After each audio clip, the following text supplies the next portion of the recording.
Marcelo, já entrei, tá?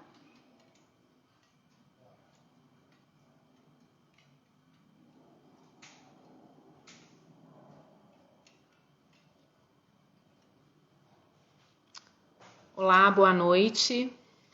Vitória, Adriana. Vamos começar, né, a vibrar positivamente, espiritualmente, com o mais alto que pudermos. Sejam bem-vindos. Ei, Vini, Fernanda, Tayane, que legal, bacana. Boa noite para todos vocês. Muito obrigada pela presença.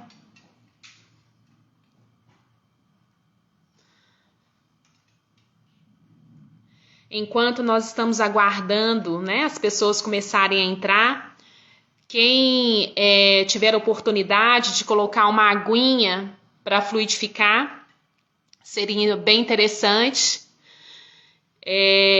Nesse momento a gente entende, né, que os mentores da Casa Girassol, irmão Lucas, irmão Tiago e toda a comitiva espiritual estão presentes nessa live. Então a gente aproveita, né, para que eles possam nos abençoar, nos inspirar, nos fortalecer nesse momento. Então vocês podem ter esse tempinho, né, para poderem pegar uma água para fluidificar para vocês, para a família de vocês, para os companheiros. Boa noite, sejam bem-vindos.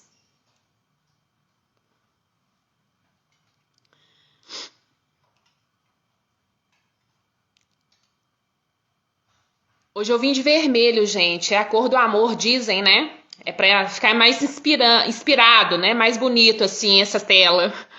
Então vamos lá. Então vamos começar. Aonde vocês estiverem, fechem os olhos. Respirem profundamente e lentamente. Procurem nesse momento afastar todos os pensamentos que geralmente roubam a nossa paz, a nossa harmonia interior. Nesse momento, façamos um esforço para que possamos nos conectar com o alto, com o mais alto que pudermos, para que seja produtivo esse momento de aprendizado mútuo. Eu com vocês e vocês comigo. Poderosa águia que há no alto do totem, dá-me tuas asas, me ensina a voar, cruzar os horizontes, descer montes e mares, com a luz do saber, pela virtude de amar. Com tua força tamanha, urso, me ajude a derrubar as barreiras da vida que eu venha encontrar. E eu venho pedir-te, ó tió, tartaruga, que o totem estás a sustentar. Dá-me tua certeza de um dia eu poder chegar a ver-te nas asas da águia, na força do urso e em todas as coisas criadas por ti. Eleva a minha alma, me faz tão perfeito, me leve a saber que estás dentro de mim. Ó Pai nosso que estais no céu, santificado seja o teu nome em favor de todos. Ó Pai nosso que estais no céu. Santificado seja o teu nome em favor de todos nós.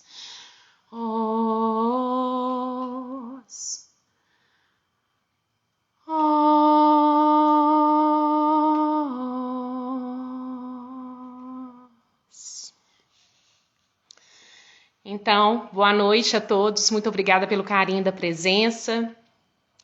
Vai ser uma conversa que a gente pode interagir, que vocês podem perguntar, e à medida que eu for dando conta de ler e falar, a gente vai conversando. Mas é muito importante a participação de vocês, que vocês não fiquem só me ouvindo, mas que vocês possam acrescentar naquilo que eu disser. Eu não sei tudo, né? Não sei quase nada, mesmo esses anos todos dentro do Espiritismo. Eu escolhi esse tema, relações amorosas, entre aspas, e Espiritismo, porque uma coisa que ficou me chamando a atenção durante esse período de pandemia, que houve um acréscimo, um aumento exorbitante do número de divórcios nos casamentos, né? E aí eu procurei ouvir mais sobre isso, procurei ler mais sobre isso. E a maioria das vezes as pessoas diziam as mesmas palavras, os mesmos motivos pelos quais o divórcio aconteceu prioritariamente na pandemia. Geralmente eles diziam assim, dizem assim, em função da pandemia, em função do trabalho em home office, em função de não termos, né, muito esse distanciamento de sairmos cedo e irmos para os nossos trabalhos e encontrávamos somente à noite, a gente fica o tempo todo, né, maior parte do tempo dentro de casa, juntos.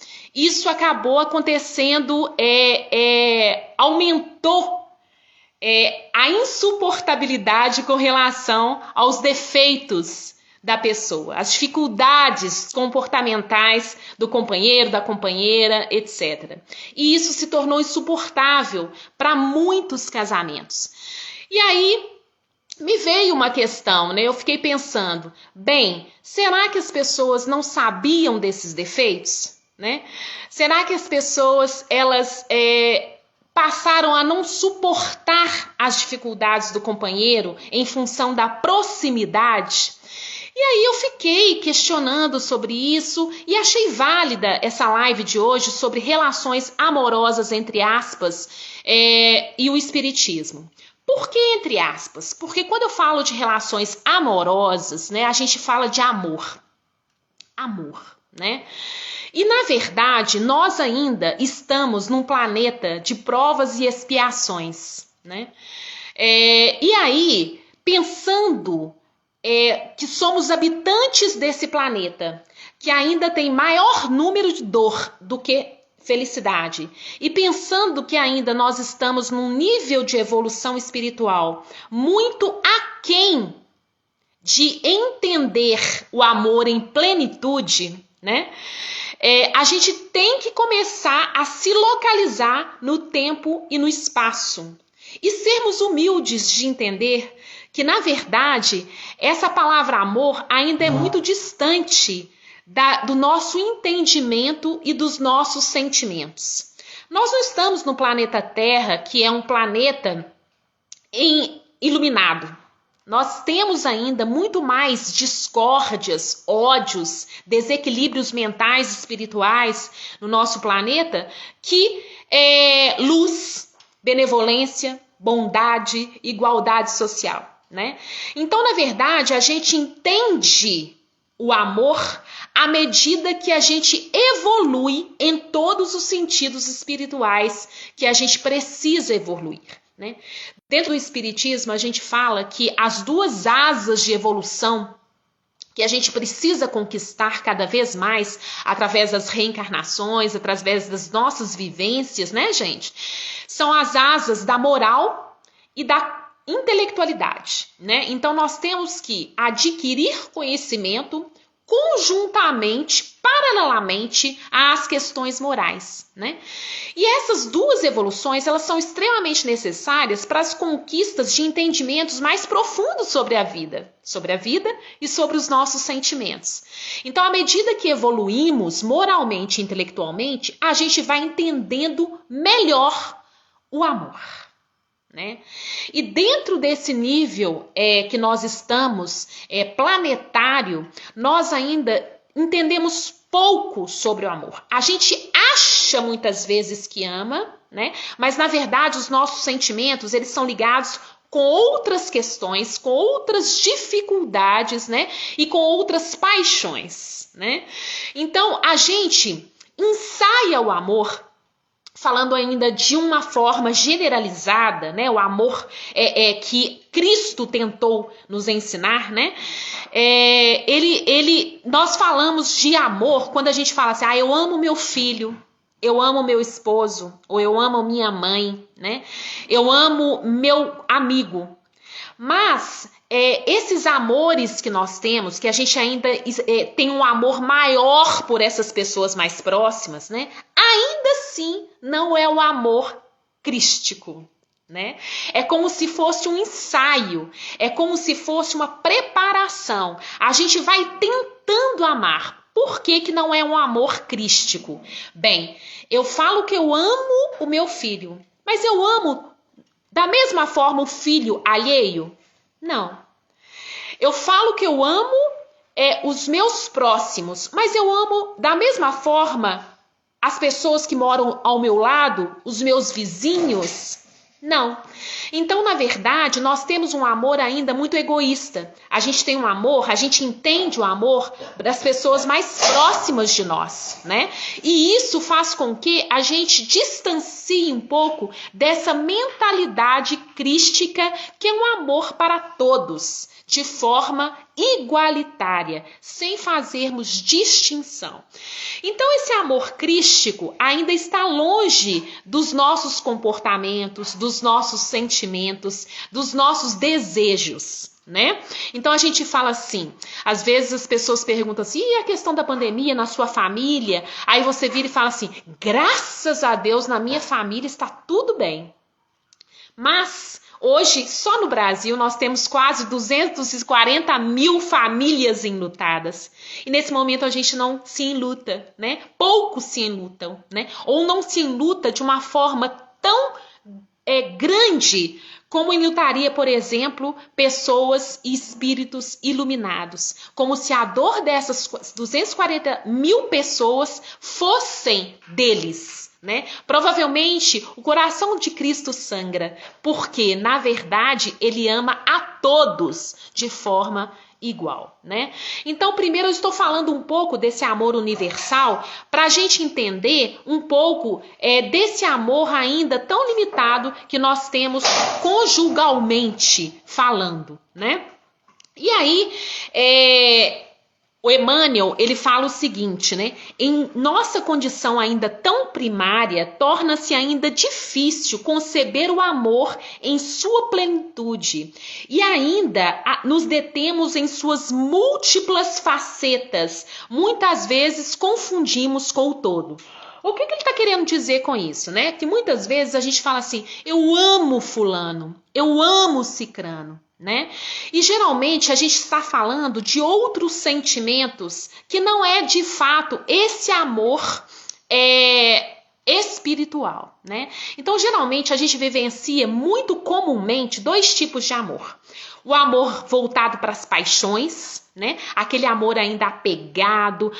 Tanto é que a palavra paixão, ela tem a etiologia que significa loucura, né? Então, quando a gente está apaixonado, a gente está meio doido, né? Meio louco.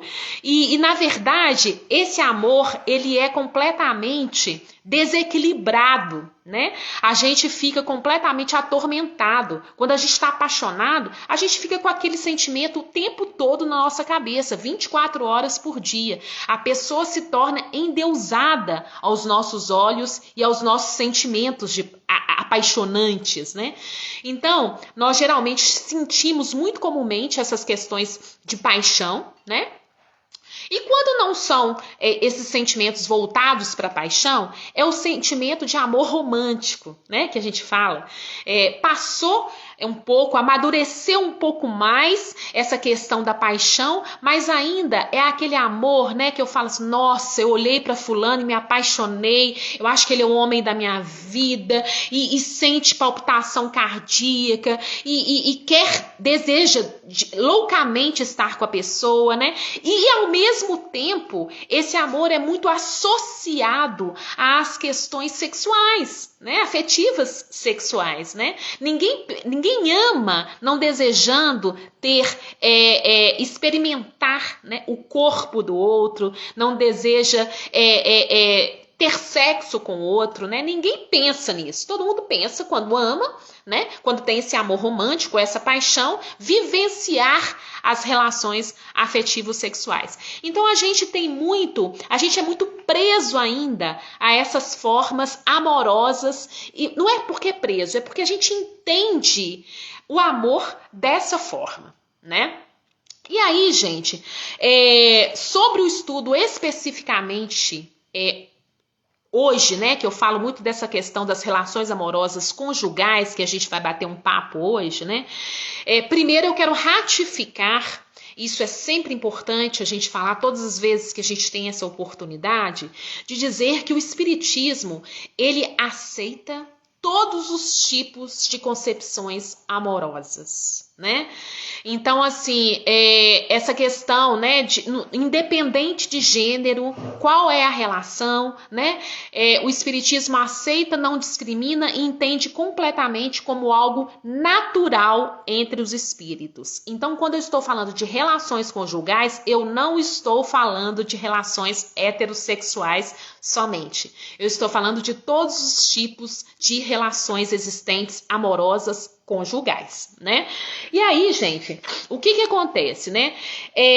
Eu resolvi falar, né, eu justificando o tema, por causa do número alto de desquites e de divórcios que ocorreram na pandemia, né? E aí eu fico pensando, os casais disseram que, na verdade, eles não suportaram a proximidade do outro porque desconhecia ou passou a não suportar mais os defeitos do outro. E aí eu fico pensando também, né? Geralmente, quando a gente casa-se com alguém nessa vida, a gente já conhecia previamente, tá, gente?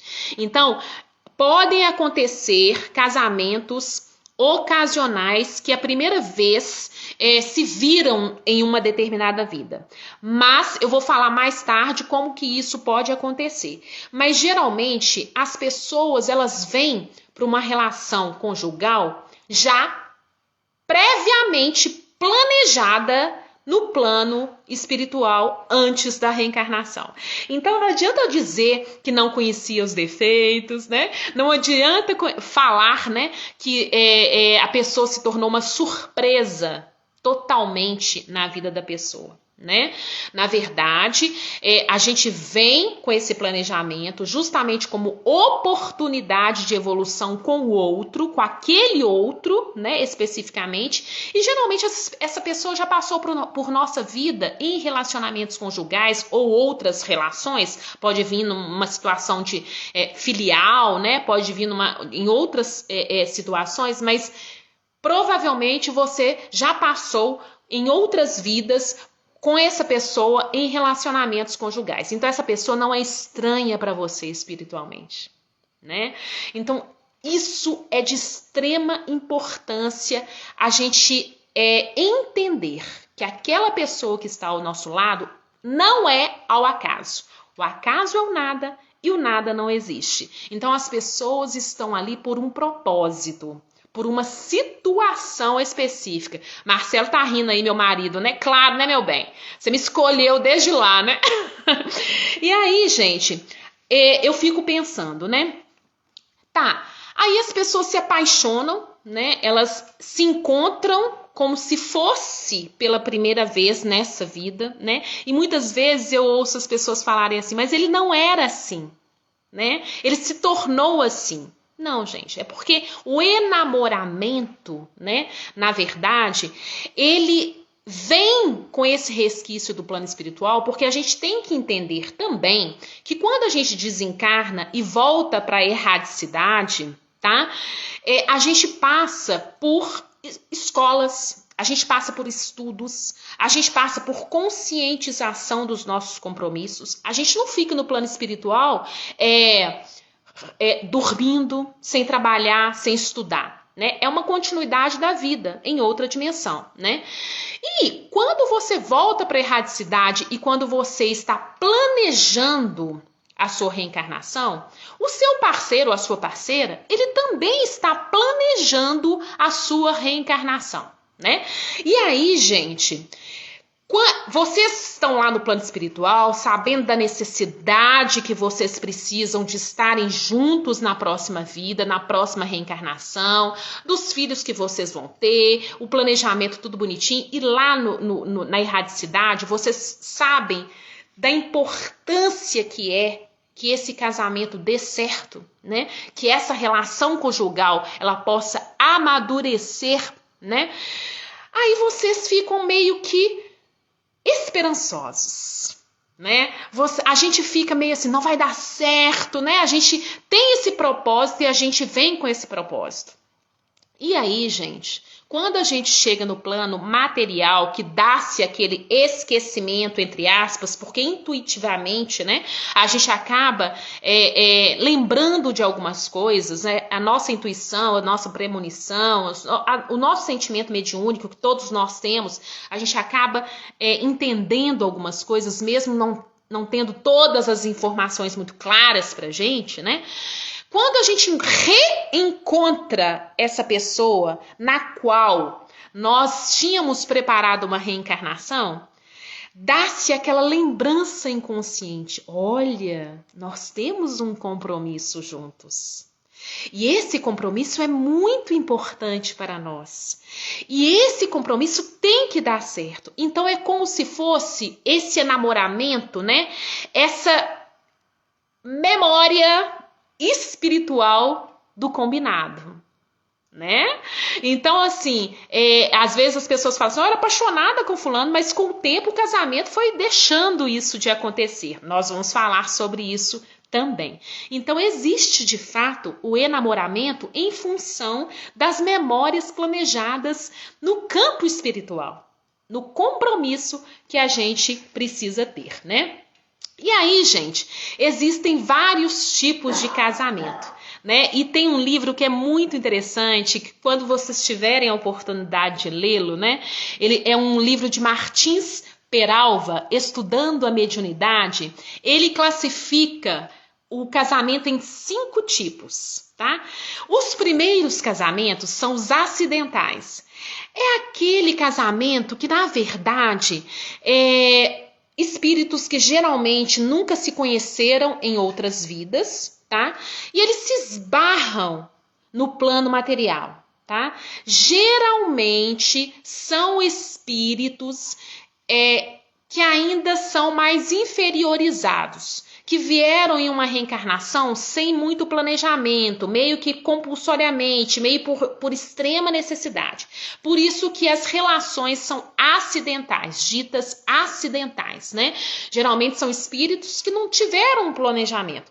E aí, essas relações acidentais ainda acontecem muito no nosso meio, no nosso planeta de provas e expiações, tá? Que são ainda espíritos mais inferiorizados que evoluídos, tá?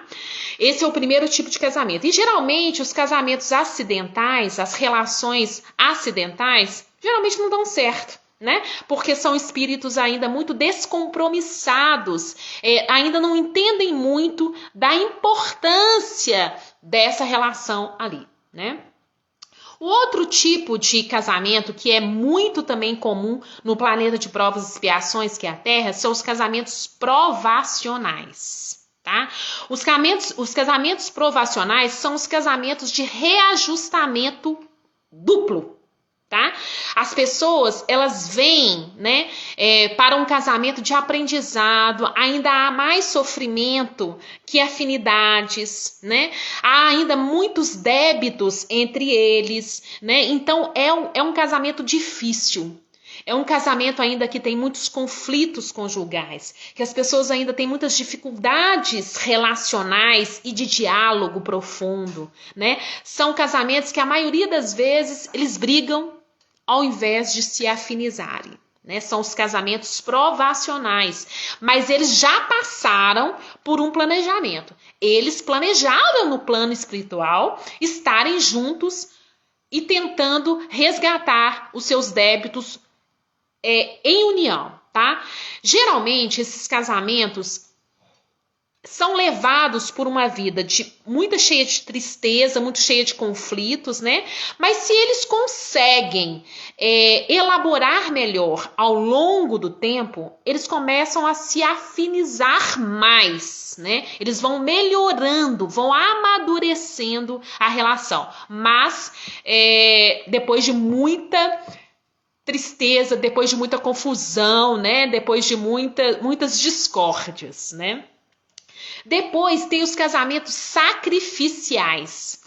Os casamentos sacrificiais geralmente se unem dois espíritos, que um espírito ele é mais evoluído que o outro.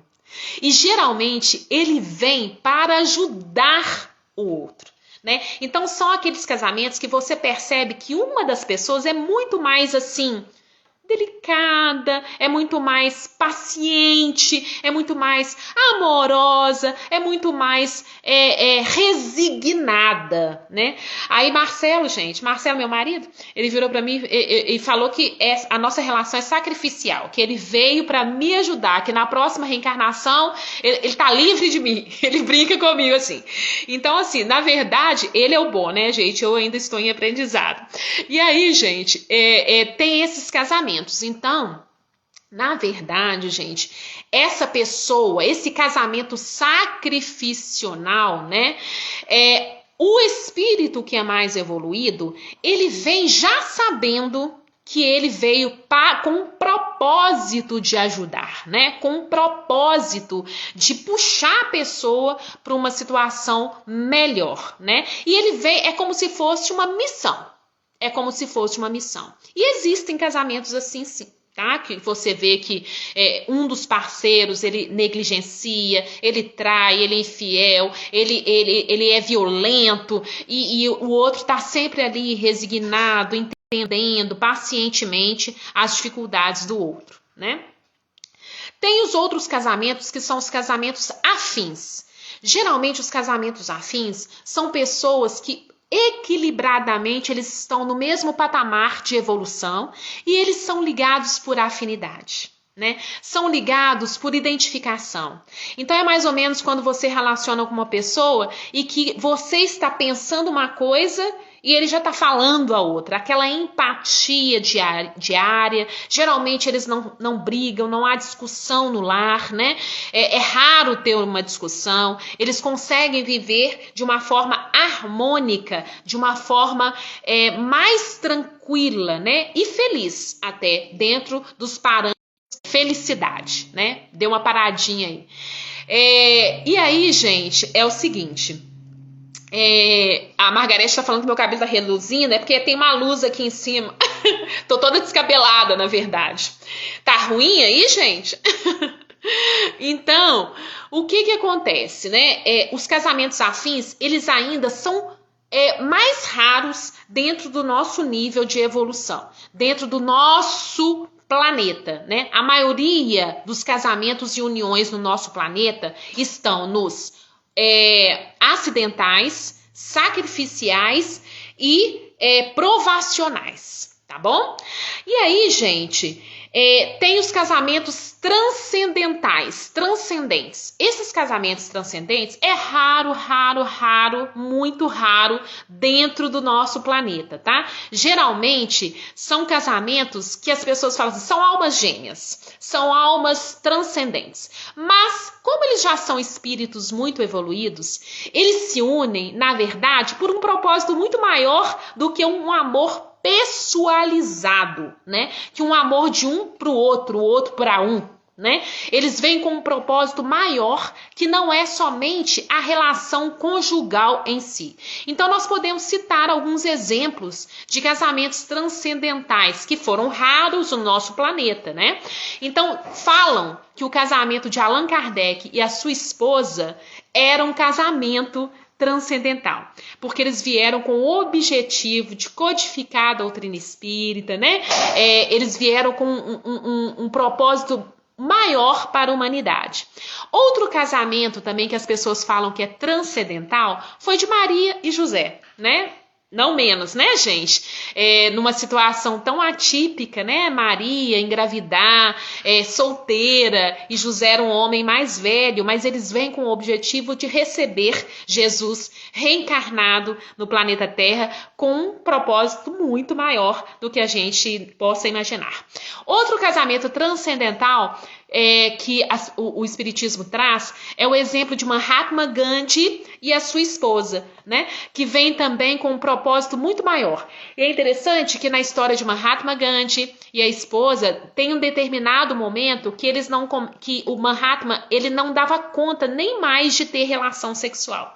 Os propósitos dele eram tão maiores que essa questão conjugal e ela aceita essa condição dele. Olha que lindo isso, né? Isso para eles não era importante. Era mais importante lutar pela paz, né? Pela independência da Índia. Eles tinham um propósito ainda maior. Então, quando o casamento e a união é transcendental, ela transcende, de fato, a esses nossos desejos, né? Esses nossos desejos tão pequenos aos olhos do universo, né, espiritual e dos espíritos iluminados, tá bom? Então, na verdade, a maioria de nós estamos nesses 3 primeiros tipos de casamento. Por aí, o nosso compromisso tem que aumentar. Por aí, a gente tem que repensar e pedir muito a Deus paciência, entendimento e buscar esse entendimento, né, gente? E nos aperfeiçoarmos para que a gente possa realmente entender o propósito de relacionamento no qual nós estamos nele. Faz-se de extrema importância que a gente não negligencie a nossa responsabilidade com relação aos nossos parceiros e com relação à nossa própria evolução dentro do casamento, né? E aí, gente, o que o Espiritismo traz sobre casamento? O que o Espiritismo fala? O Espiritismo ensina-nos que o casamento é um progresso na marcha da humanidade e que sua abolição significaria o retorno à vida animal. Olha só, isso tá no Livro dos Espíritos, tá, gente? Não tô inventando, não, tá? Na questão 695 e 696. Ele diz, então, que o casamento é um progresso na marcha da humanidade. Claro, gente. Né? Porque quanto maior a intimidade, maior a possibilidade. Né? Então, o casamento não é algo qualquer. Existe um propósito de evolução de ambas as partes envolvidas. Né?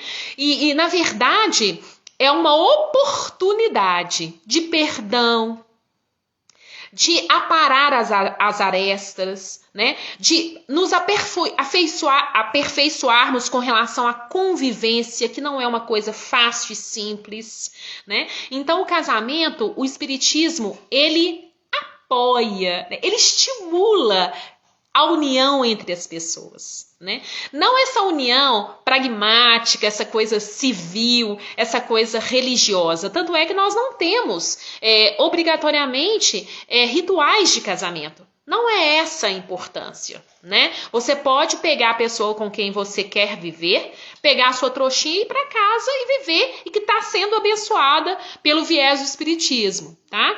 Mas é essa oportunidade de nos retificar enquanto nossas dificuldades morais, afetivas e sexuais. né? Se você pensar, o casamento também, ele também nos faz um polimento com relação a essa viciação até sexual, né, que muitos dos espíritos veem na Terra com essa dificuldade, né, de elaborar um certo equilíbrio com o corpo e com o outro, e com os desejos e com a libido.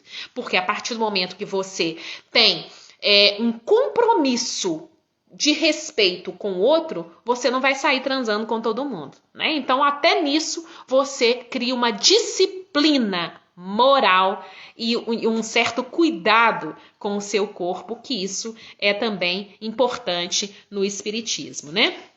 E aí, gente, além desses objetivos, né, o que a gente pode pensar e refletir a importância do casamento enquanto marcha evolutiva para todos nós, né? É assistência mútua. Eu falo que o casamento, muitas vezes, para as pessoas que o entendem, né, é uma oportunidade mútua, de caridade mútua também. O outro vem para te ajudar e vice-versa, você vem para ajudá-lo.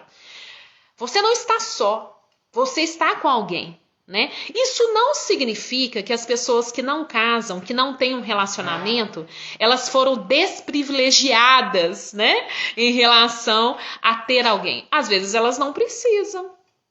E possivelmente, né? Elas não planejaram isso como forma evolutiva. Elas planejaram outras formas, né? Mas quem planejou o casamento como uma forma de marcha de evolução espiritual tem que estar atento aos objetivos maiores daquela relação, né? A gente não pode negligenciar esse olhar. A gente não pode ficar desatento àquilo que nós programamos antes de reencarnar com aquela pessoa, né? Além disso, de assistência mútua, de caridade mútua, nós temos valores para a vida, né? Vocês podem construir valores para a vida. Valores cristãos, valores de humanidade juntos e passar isso para os filhos, se porventura tiverem, né? Então você tem um compromisso com o outro e ainda tem um compromisso com os filhos que a gente tem, né? Com o ensinamento, né? O compromisso com outros espíritos que formam seu arranjo, sua rede familiar, que é de extrema responsabilidade de todos nós, mesmo que não que a gente não tenha, né, um relacionamento fixo com alguém, né? Tem a questão também da oportunidade de responsabilização financeira, por exemplo, né? Essa questão de lidar com o dinheiro. Eu falo que uma das coisas, né, que no meu casamento eu aprendi muito com o Marcelo, por exemplo, é essa questão de gastar menos, né? Ele sempre foi muito comedido, ele nunca teve muitas necessidades. Eu tinha mais, né? Hoje, em função da convivência, em função dele me ensinar sobre isso, eu gasto muito menos do que eu gastava antes. E eu acho que eu ensinei outras coisas para ele. Você bem que podia falar aí, né, meu bem? Pode falar aí, ó. Você tá assistindo, né? Você podia me ajudar aí.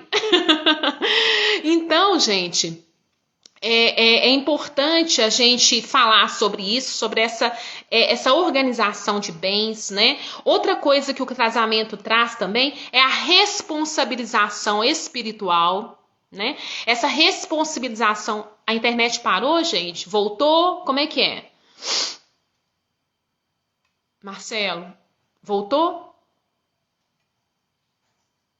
Voltou, gente? Vocês me sinalizam, por favor? Para eu saber se vocês estão me ouvindo?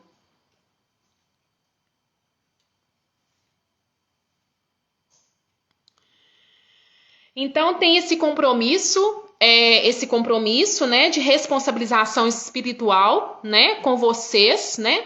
E além disso, é uma caridade para o universo mesmo. A partir do momento que cada núcleo familiar ele tem um compromisso uns com os outros, você forma uma semente social importante para o resto da humanidade. Você se torna exemplo para o resto da humanidade, tá? Então é muito importante essa questão do casamento e a gente não deveria banalizar, né?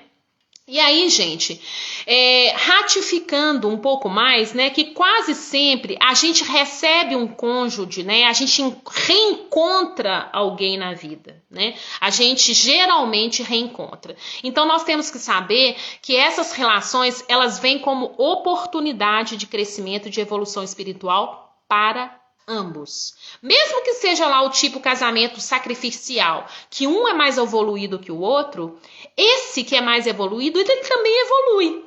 A partir do momento que ele está convivendo com uma dificuldade grande em relação ao outro, né?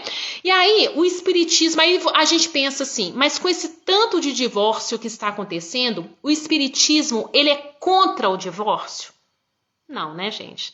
O espiritismo não é contra nada. Né? Na verdade, tudo é caso a caso, né? E tudo tem a questão do livre-arbítrio. Então, o primeiro princípio, um dos primeiros princípios do espiritismo é o livre-arbítrio. Você pode fazer o que você quiser, mas a colheita é certa, né? E também você não vai ser queimado no fogo do inferno pro resto da vida, porque você divorciou. Não, né? Cada caso vai ser visto particularmente. Né? Toda regra, todo o espiritismo, todo o Pentateuco espírita, ele é uma referência, mas ele é colocado na vida de cada um de forma muito individualizada, né? Então a gente não pode perder de vista que nós somos únicos, e isso é muito importante, né? E aí, gente, o espiritismo fala assim: o divórcio é lei humana, que tem por objetivo separar legalmente o que já de fato está separado. Olha que interessante isso, né?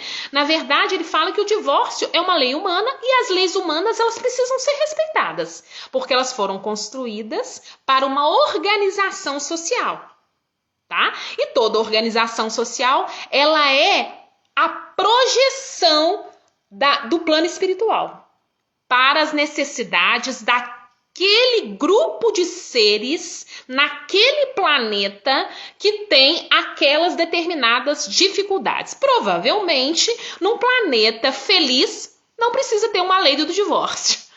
Porque a maioria dos casamentos ali, né, são casamentos transcendentais, são casamentos ali afins, né? Então, dentro do nosso planejamento aqui na Terra, né, a gente tem a lei do divórcio, que é totalmente entendível. E o Espiritismo fala, é uma lei humana que veio já separar aquilo que já estava separado harmonicamente, espiritualmente, ou que eles não estão dando conta de fazer os resgates necessários nessa vida, tá? Então, tá separado, né?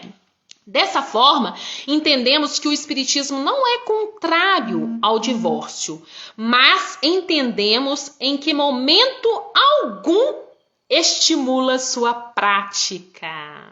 Olha isso, gente. Então, assim, na verdade, gente, o Espiritismo ele não é contra o divórcio, mas ele não estimula sua prática. Por que ele não estimula a prática? Porque nós sabemos que o casamento é um caminho de evolução. Então, o Espiritismo fala assim, não deu certo? Pode terminar.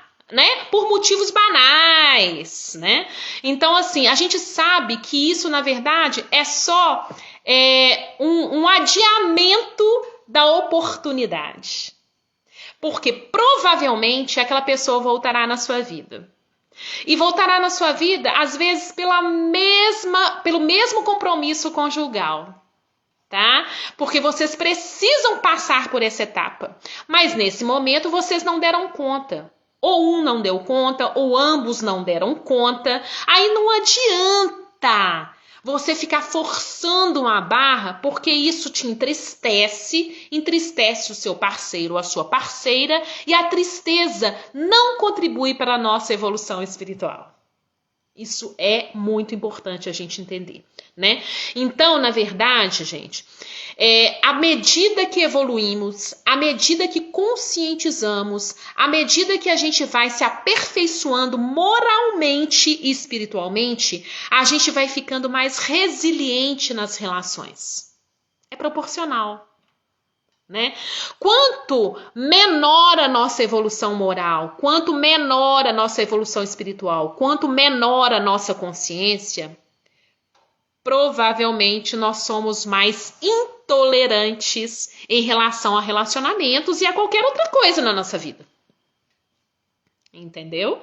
Então, gente, quando a gente tem uma certa dificuldade de relacionar, é uma dificuldade moral nossa. Querendo ou não. Aí a gente começa a colocar a culpa no outro, né? A gente fala, mas ele fez isso, ele era assim, ele era assado, ele me fazia isso. Mas e você? Como é que você recebia isso? Como é que você lidava com isso? Como é que você negociava com isso? Como é que você se comportava diante disso? Né? Diante de uma discussão, você se cala ou você continua discutindo, desequilibrando o ambiente familiar? Você ainda acha que se calar numa discussão é sinônimo de fraqueza? Então fraco é você moralmente, não é? Então tem todas essas particularidades muito importantes que a gente tem que entender sobre o processo das relações, né?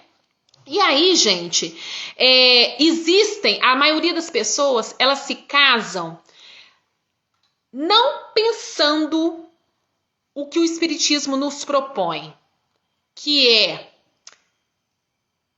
o compromisso, o resgate e a necessidade de crescimento que a gente tem com a outra pessoa. A gente casa porque a gente está morrendo de tesão por causa da pessoa, porque a gente acha a pessoa muito bonita, ou porque a pessoa tem uma condição financeira bacana, ou porque a sociedade acha que você tem que casar e você se sente obrigada a casar, não é? Ou porque a família gosta demais do seu parceiro ou da sua parceira, então eu vou casar porque minha família gosta demais, né? Por segurança emocional, por segurança financeira. Então, muitas das vezes a gente se une às pessoas por outros interesses, mas a gente nunca pensa ou pensa pouco desde o primeiro momento que a gente tem um resgate espiritual com aquela pessoa. A gente acha que é uma pessoa qualquer. Gente, mas não é uma pessoa qualquer. É uma pessoa que está lá com um papel importantíssimo na sua trajetória de caminho evolutivo, tá? Então é importante que fiquemos atentos a essa situação. E aí trazendo Emmanuel, né? Emmanuel sempre muito sábio, né? Muito entendedor dos nossos comportamentos. Ele fala assim: a sabedoria divina jamais institui princípios de violência. E o espírito, conquanto em muitas situações agrave os próprios débitos, dispõe da faculdade de interromper, recusar, modificar, discutir ou adiar transitoriamente o desempenho dos compromissos abraçados. Então, o Emmanuel, ele fala do casamento que muitas das vezes a gente, por dificuldades morais e espirituais e de falta de consciência da abrangência do casamento, a gente adia, a gente rompe. Do mesmo jeito que eu casei, eu descaso. Eu tô casando, mas se não der certo, tô separando. E às vezes essas relações, elas são separadas, né? Elas são seccionadas por motivos banais.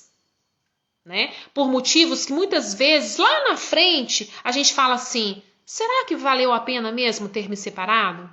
Será que não era uma ignorância minha? Será que eu não podia ter insistido? Né?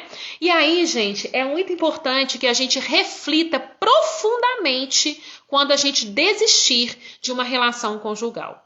Porque você está somente adiando um projeto que possivelmente vai passar novamente na sua vida. Aquilo que a gente não resolve, para no mesmo lugar, né? Isso aí é batata, gente. Isso é lei do universo, né?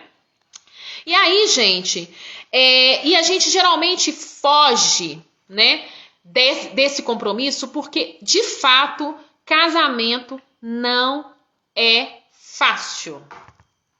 Eu sempre falo o seguinte: eu tenho um marido maravilhoso, Muita gente conhece ele. Mesmo assim é difícil para danar.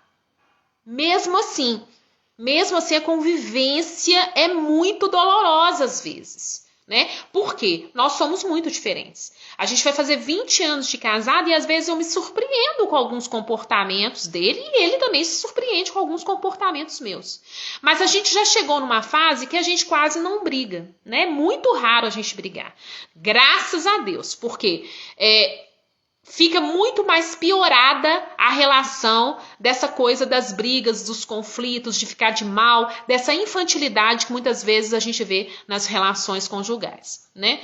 E aí, um dia eu ouvi uma frase interessante de uma paciente que eu gostaria, olha, que eu gostaria de repetir aqui para vocês, né? Ela fala o seguinte, eu perguntei, por que você se separou do seu marido, né? Por quê? Aí ela disse para mim o seguinte, porque nós nos tornamos amigos.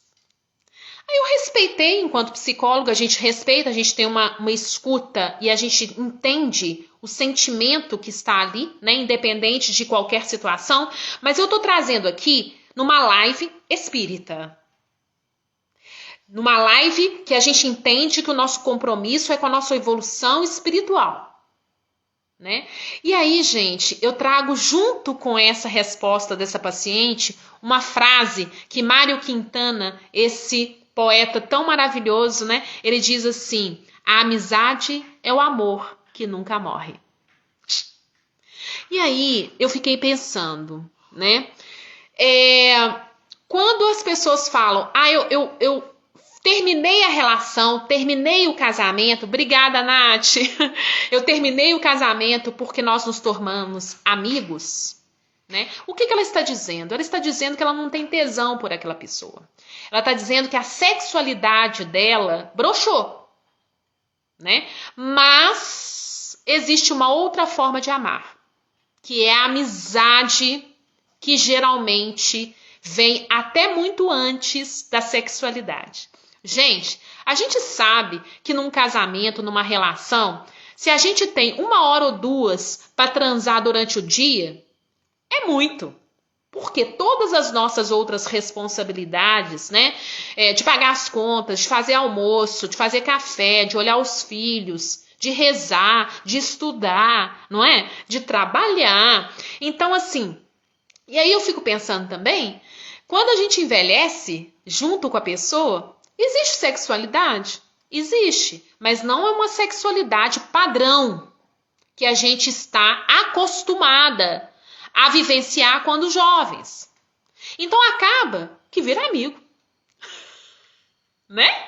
O amor é essa amizade, é essa afinidade espiritual, né? Então muitas vezes eu observo pessoas que saem de um casamento dizendo que acabou o tesão, dizendo que acabou a sexualidade, que não tem mais paixão, né? Porque as pessoas, elas buscam no nosso nível de evolução muito mais as relações apaixonadas, as relações sexualizantes, as relações libidinosas, e não entendem muito o processo do amor. Esse amor que é de espírito para espírito, que é uma afinidade para além do corpo físico, né? Mesmo porque a tendência é que a sexualidade ela vai diminuindo com o passar dos anos daquela relação. E o que fica de fato é aquilo que vocês construíram enquanto afinidade espiritual, né? Mas nosso meio, nós ainda estamos muito ligados a isso. Aí a gente vai trocando de mulher, de homem, de esposo, de esposa. Acabou o tesão? Vou terminar. Apaixonei com fulano. Aí começa a relacionar com fulano. Aí com o tempo, acabou também. Aí eu vou terminar, né? Passou. Apaixono por outro cicrano. E aí eu começo super animada e tal. De repente, acaba também.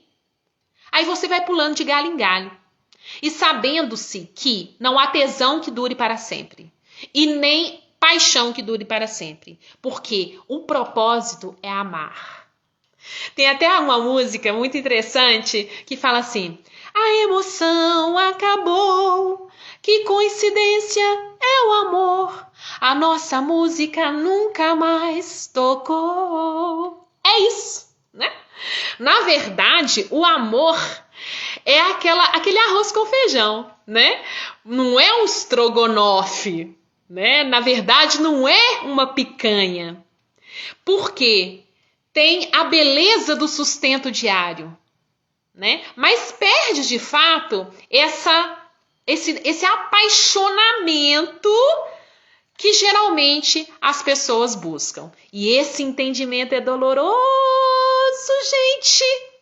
É muito doloroso. Você abrir mão dessa carga que a gente vem de espíritos ainda pouco evoluídos e de entendimento desse amor necessário, desse amor real, que é esse amor que nos faz evoluir. Ah, então você é contra sexo? Não. Mas no sexo é um detalhe dessas relações que a gente precisa exercitar, tá? Beleza. Aí, gente, tem uma outra coisa que Emmanuel fala também, que é muito interessante, que ele fala assim, não arrebentar os nós que podemos desatar. Então, ele está falando de casamento também, ele está falando das relações conjugais. Se você chegou num ponto que você quer divorciar, que você não suporta mais, e existem relações, né, gente, doentias, aí é um outro caso, né, que nem eu apoio a permanência, né, que são relações abusivas, relações de desrespeito, relações de violência psicológica, patrimonial, né? Relações que não estão desenvolvendo na moral, no afeto, no respeito, elas precisam realmente se desfazer. Só que você tem que ter uma forma delicada de fazê-lo. Obrigada, Heloísa, pelo carinho, viu? Então ele fala, não arrebentar os nós, mas podemos desatar.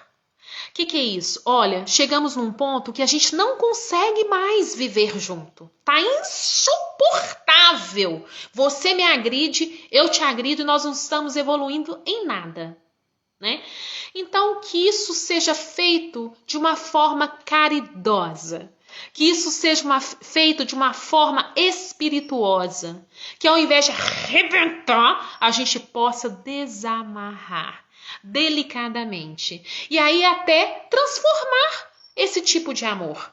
Se nessa vida não deram conta de construir positivamente uma relação conjugal, que seja uma relação de amizade. Mas não o que a gente vê por aí.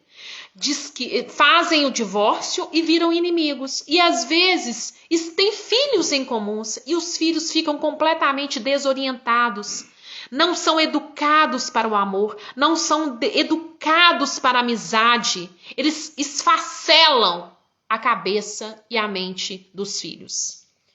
Por dificuldades deles de fazerem de uma forma mais delicada, mais amorosa, mais respeitosa. Então, a gente tem que também prestar muita atenção nisso.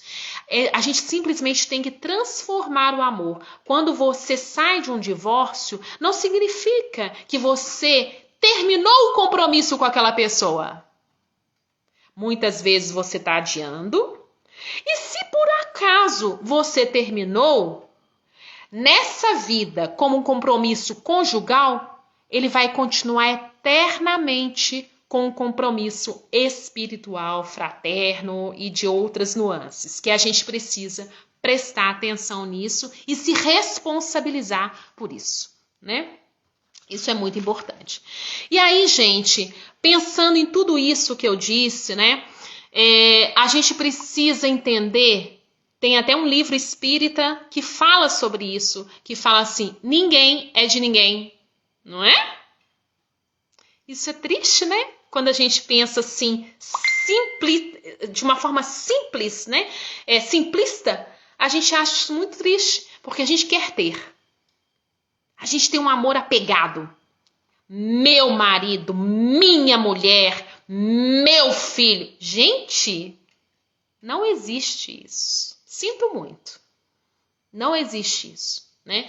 Na verdade, nós temos que entender que as pessoas, todas elas que passam pelas nossas vidas, são pessoas temporárias no vínculo de parentesco, no vínculo conjugal, né? E é simplesmente para nossa evolução moral e espiritual, tá? Então, nós temos que amar, mas nós não temos que apegar. Nós temos que amar, mas nós não temos que controlar. Nós temos que amar, mas nós não temos que achar que somos posse de alguém e que alguém é nossa posse. Isso não existe dentro da visão crística de ser, né? Tanto é que os grandes líderes espirituais quase nenhum casaram. Quase nenhum casou, né, gente? Jesus, né? Se a gente pôr outros exemplos aí, a maioria dos santos católicos que a gente ouve falar, né? Ninguém casou. As mulheres também, não. Madre Teresa de Calcutá, Chico Xavier não casou. Até uma vez perguntaram para Chico assim, por que você não casou, Chico? Ele falou assim, na verdade, casamento já é difícil. E se eu não casasse com uma mulher espírita, ia ser mais difícil ainda. Então eu prefiro não arriscar, né? Porque ele sabe que, na verdade, essas coisas são temporárias. Ele sabia que essas questões são temporárias. Então, a gente precisa levantar os nossos olhos para um amor que está para além das nossas paixões, para além dos nossos apegos, para além do nosso controle, para além das nossas visões materiais amorosas. Entendeu? Quando a gente desencarnar, porque a gente ainda está num planeta de provas e expiações, provavelmente esses laços ainda vão permanecer por algumas reencarnações. Mas a partir do momento que a gente evoluir mesmo, quando a gente chegar lá no mundo feliz, né? No mundo espiritual, bem acima, não existe casinha de casal e de família, não, gente. Nós vamos entender todos os seres humanos como uma família universal, né? Então, eu vou amar fulano como eu amo qualquer outra pessoa. Não vai haver diferenciação. Então, nós ainda estamos no primeiro patamar de amor, que é entender um pouco o que é amor. Mas a gente não ama ainda não. A gente acha que a gente ama. As pessoas falam, eu te amo. Mas a gente fala isso dentro do entendimento nosso nesse momento, que na verdade é um entendimento muito aquém daquilo que é o propósito crístico. Eu acho que esse entendimento a gente não tem, mas a gente precisa olhar para ele. Precisa olhar para ele. Para a gente não ficar tão desesperado quando os divórcios acontecem, quando a gente recebe o não de alguém, quando a pessoa que a gente apaixona não se apaixona por nós, quando eu quero casar com uma pessoa e essa pessoa não quer casar comigo, né? A gente tem que parar de ter essa visão limitada e situacional das relações conjugais, dos apaixonamentos, dos enamoramentos e dos casamentos. A gente precisa entender que somos espíritos e estamos aqui com o propósito final de um amor universal para todos. E isso também nos ajuda a entender e a termos mais resiliência nas relações que nós estamos hoje.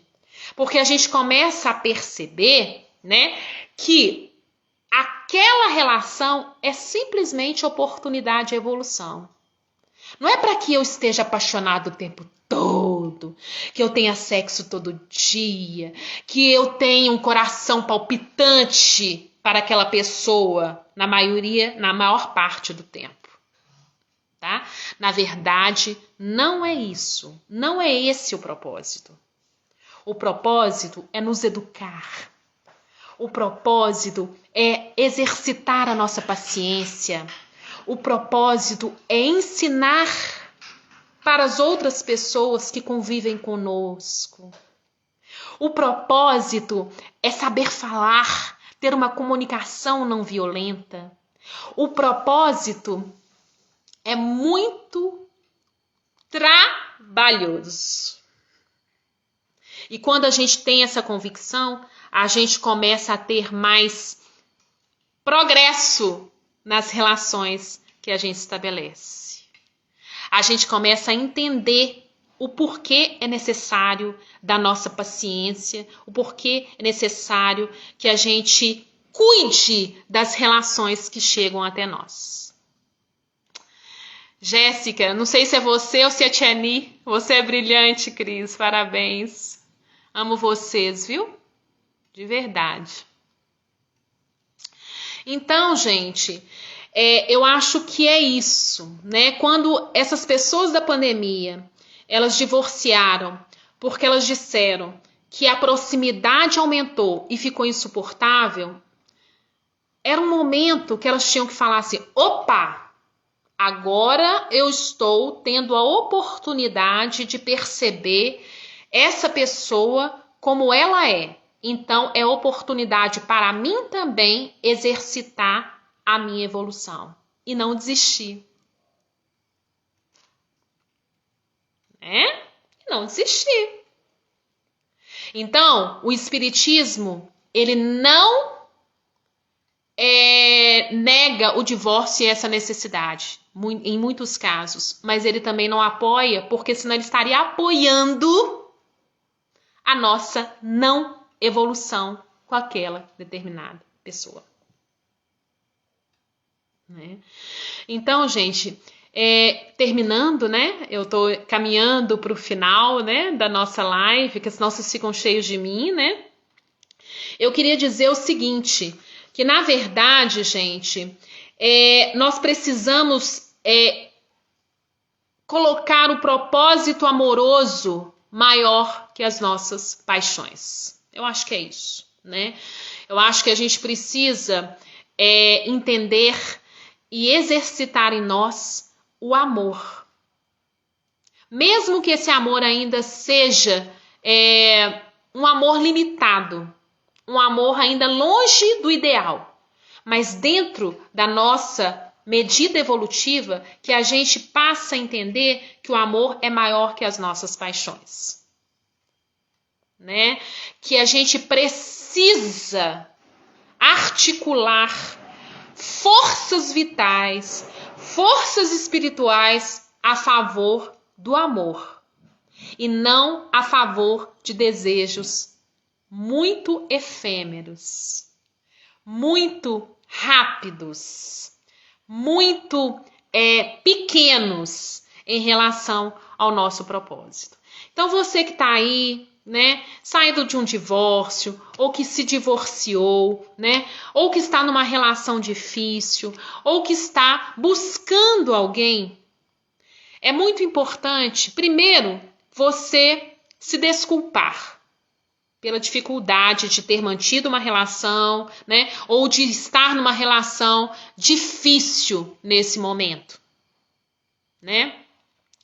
Mas depois desse primeiro passo, é importante que você comece também a atrair o entendimento para as novas relações possíveis. Porque provavelmente vai aparecer outras pessoas na sua vida com o mesmo propósito. Com o mesmo propósito de planejamento, né? E aí você não pode repetir as mesmas dificuldades. Você não pode errar a mesma coisa. Você pode ter outros erros, mas você não pode errar com as mesmas questões, né? Porque o amor é exigente, o amor é resiliente, o amor perdoa, o amor amplia.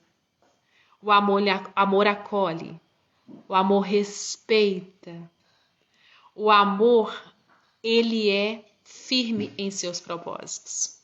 Então, que nós possamos cada vez mais exercitar amorosamente as nossas relações, né? E desistirmos um pouco da paixão, porque a gente já sabe, ela vem e acaba. E aí fica o convite ao amor. Que coincidência é o amor, né? Vamos sempre lembrar dessa música de Cazuza, né? A emoção acabou. Que coincidência é o amor. A nossa música nunca mais tocou. E não toca mesmo, viu, gente? Então, sobra a conversa, né? Sobra o carinho, sobra o respeito. E eu queria, né, nesse momento, agradecer a meu esposo Marcelo, né? Por esses 20 anos que nós estamos juntos. E nós já passamos por tantas coisas, por tantas dificuldades, por tantos desequilíbrios, por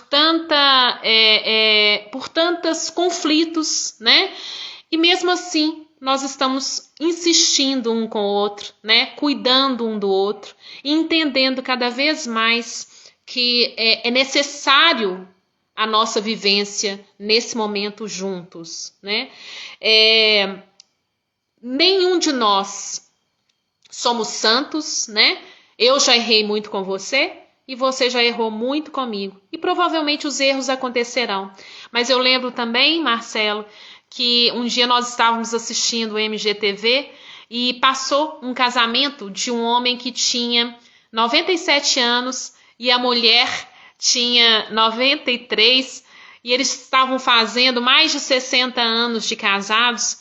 E aí a repórter perguntou para ele assim, qual é o segredo?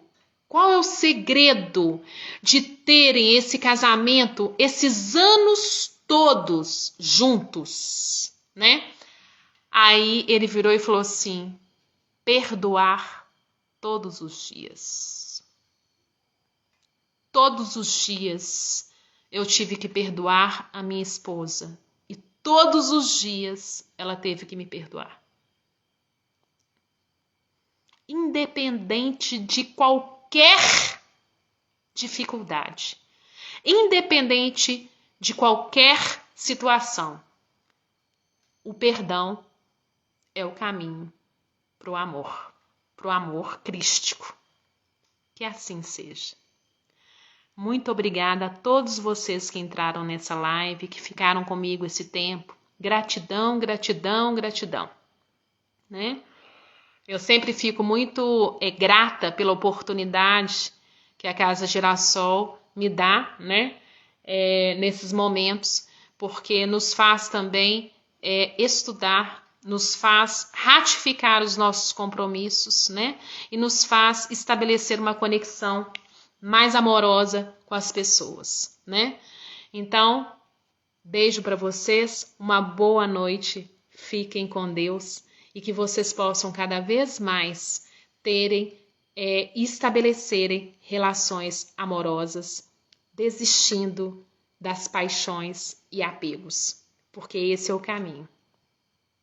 Mas é bom também, é feliz também. E eu acredito que os espíritos mais evoluídos são muito felizes por amarem de forma universal e não pessoalizada. Abraço. Tchau, tchau. Muito obrigada, Carol, Patrícia, Lauriene, Elisa, Alessandra, Kalina, Andréia. Muito obrigada, gente. Heloísa, Adalgisa, Juliana, Longo. Gratidão. Fiquem com Deus. Bye, bye. Obrigada, Margarete, querida.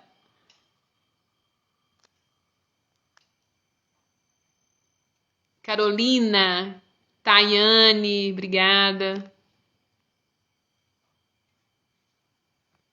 Beijos, Vaninha.